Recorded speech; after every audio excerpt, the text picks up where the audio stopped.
The IRM, as it's affectionately called, is located about 40 miles northwest of O'Hare International Airport in the greater Chicagoland area. It's one of the nation's finest railroad museums and features many operating locomotives, trolleys, and has a vast collection of rolling stock, buildings, and other railroad paraphernalia. This former Milwaukee Road Fairbanks Morse switcher is just one of the museum's many operating diesels. Museum Executive Director Nick Callis explains how the organization got started. The museum was founded in 1953, moved to this location in 1964. It was a group of guys that got together in 1953, each chipped in $100 to buy an interurban car. And they got that, moved it here in 1954, they bought a couple of more.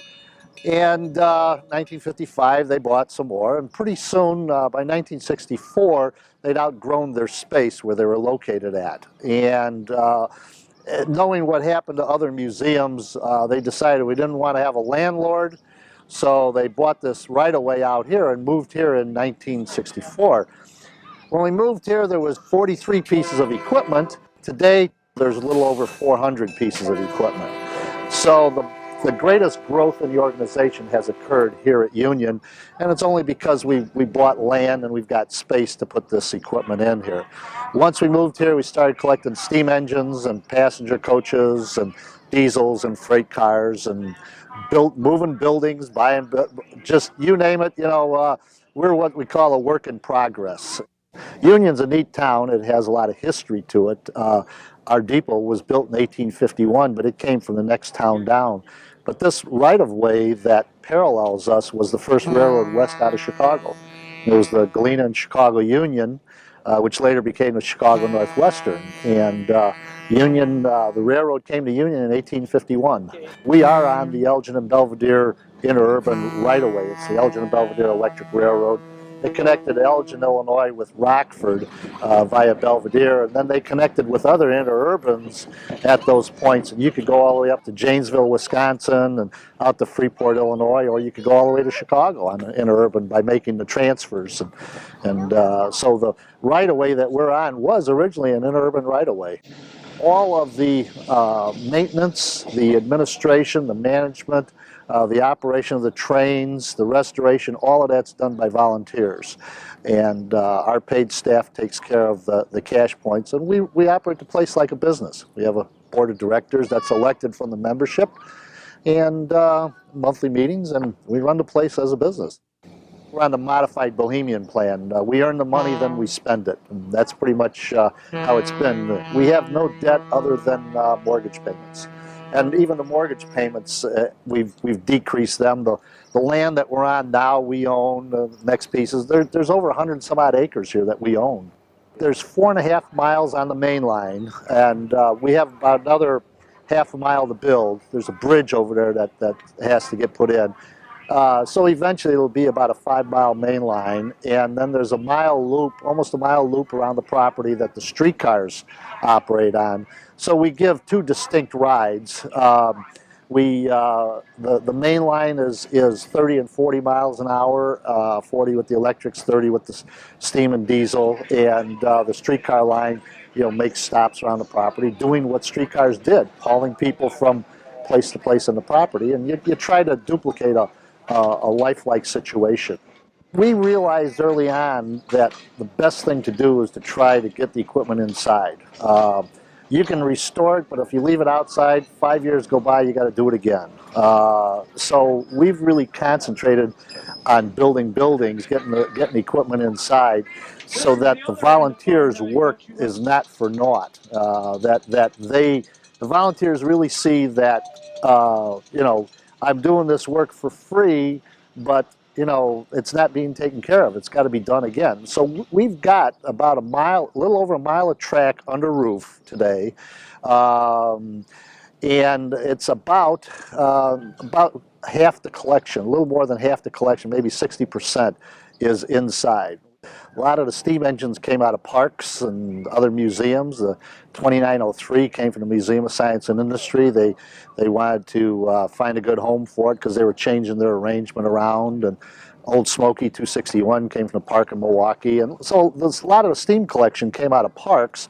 The Decapod is the one that we use, and they got this long-term program doing the UP 428, which is going to be the Decapod's replacement, and that'll become the standard, the day-to-day engine, and the Decapod will then become the special occasions and run double headers and that kind of stuff.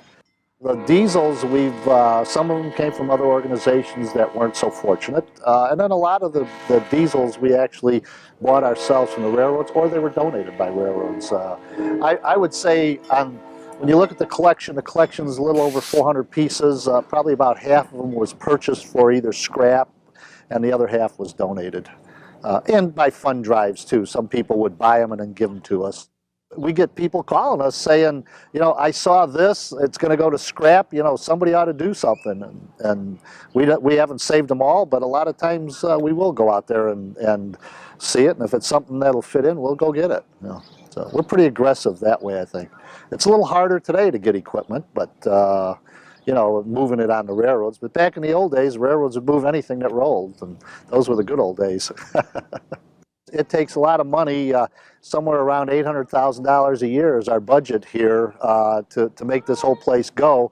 So we adopted the one price admission so that at least everybody paid something. And so, and with that, people do ride then. And the admission includes the rides and unlimited riding on the equipment operated for the public. And we find that the people like that. You're not trying to get into their pocket every turn and that. And so it's been well received.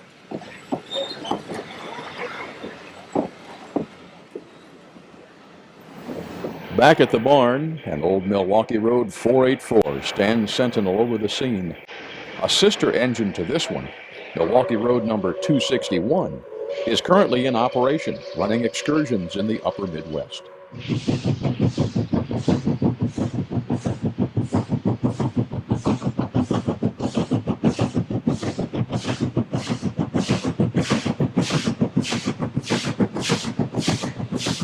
Nick tells of a few situations that can arise when overseeing a large layout, like the Illinois Railroad Museum. The common thread through all of us here is the equipment. And what I've seen in some organizations is organizations split up because of the personalities, and the personalities gets in the way of the equipment. When you have that, equipment suffers. So, people just have to leave the personality side, aside, thinking about what's best for the equipment. And so sometimes you got to eat crow. I've eaten a lot of it myself. So crow's not bad tasting, actually. You're not always right, and it's other people have things to contribute too, and so I would say the empowerment part is really let the others, if they show that they're going to do it and they've got the interest, let them do it.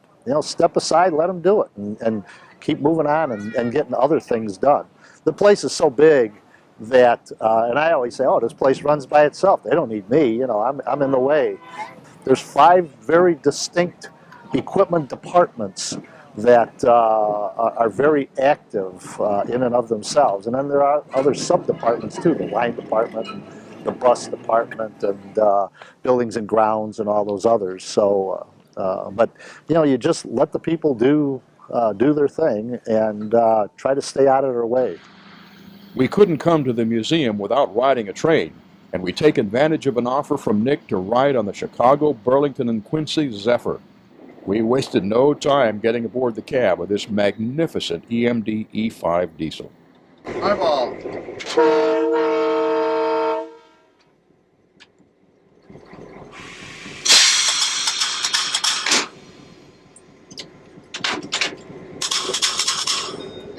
So, 40,000 bad gas is nice, but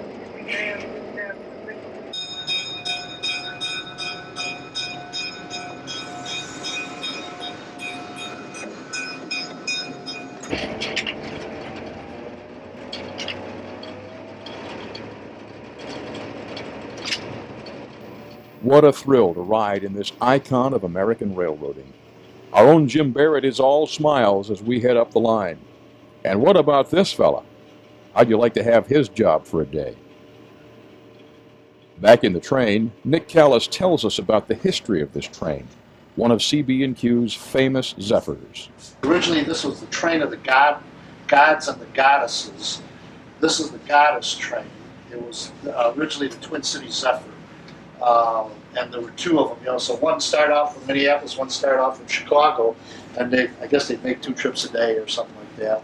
The famous shot was the twins. When these trains were new, the Burlington, for publicity, had all of these people that were twins, and they had the trains at Union Station and all the twins walking, you know, down the concourse. So this was the Twin Cities Zephyr originally, and it had 7 cars on it.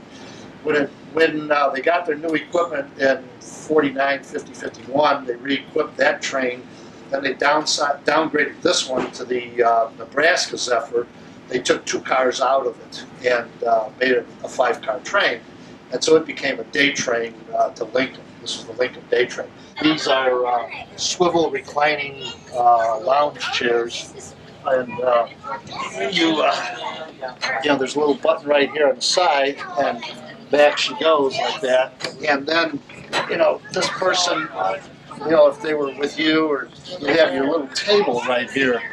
And so then the porter would you'd set your drink there and all, and then you know, you could watch the countryside go by. You had your own window right there and have your drink.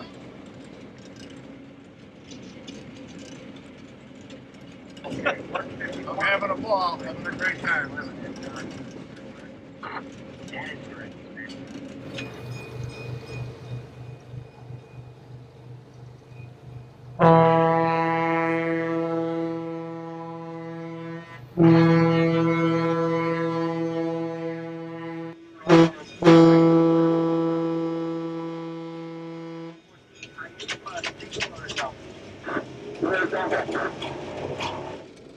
After arriving at the end of track, the train will be backed to the station. Jim is given the job of blowing for a crossing as the train backs up the line.